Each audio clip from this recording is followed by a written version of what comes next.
What are your thoughts on the Trudeau government's legalization of marijuana in Canada? Well, you know, I spent a lot of time in my academic career studying drug and alcohol abuse. So I did my PhD at McGill on psychopharmacology. Most specifically, I was looking at the familial proclivity to alcoholism, because you may know or may not know that alcoholism does run in families. And the reason for that appears to be that there's a variety of reasons, partly because there's a variety of forms of alcoholism, but the most pernicious form likely has to do with genetically mediated hypersensitivity to the psychomotor stimulant effects of alcohol. If you're one of those people, when they drink, you kind of wake up and you get more social and you get more talkative, and you want to have another drink, which is a quick pathway to alcoholism, then one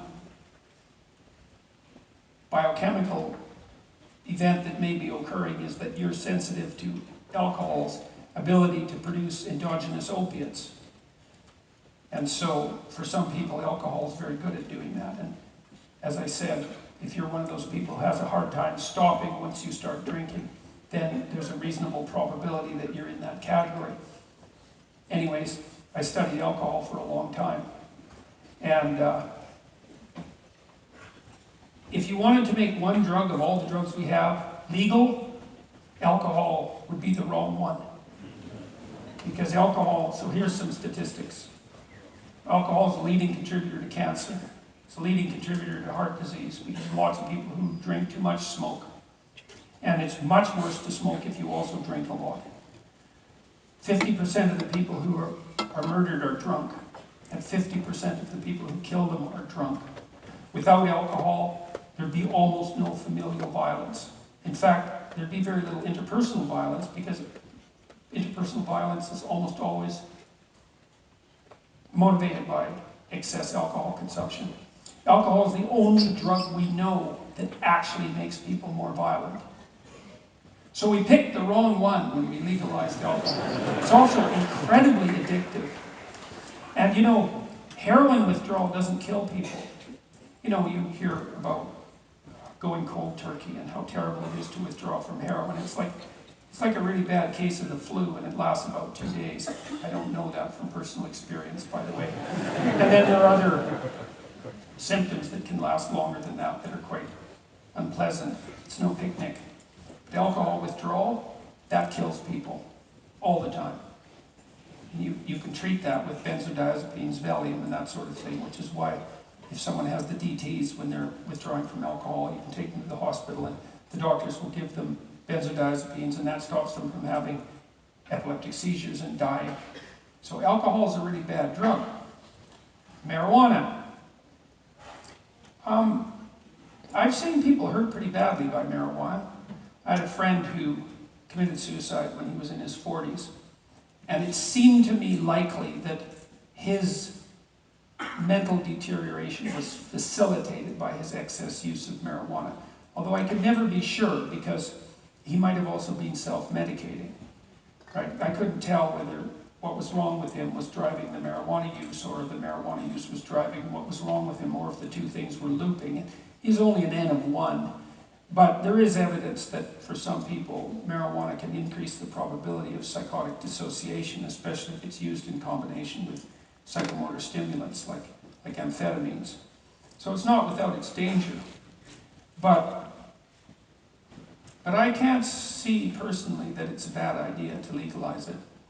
There's a Dutch idea too, that once a certain number of people break a law, you should get rid of the law.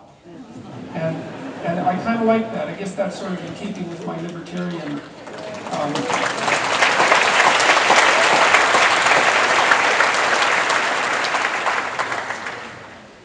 And then the other thing is, I think one of the most catastrophic consequences of the war on drugs, apart from the fact that all sorts of people have been incarcerated, especially in the US, who probably, and that's probably been a net negative, and that's been a net negative, and perhaps a net negative of incalculable consequences.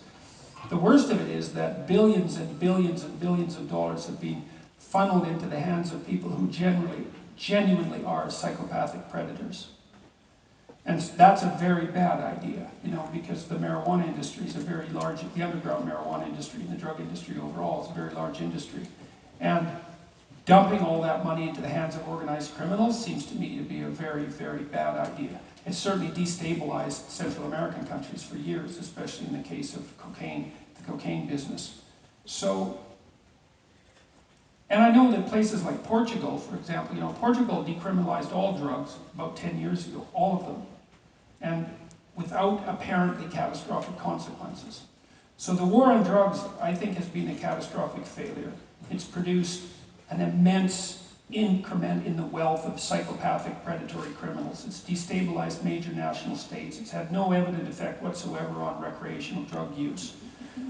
It's incarcerated all sorts of people whose crimes were not as reprehensible as the punishments for the crimes, let's say. And perhaps if more people smoked pot, less people would drink. Perhaps not. So I would say, also given that such a vast proportion of Canadians have and continue to smoke pot, that it's probably worth running the experiment. So that's how it looks to me.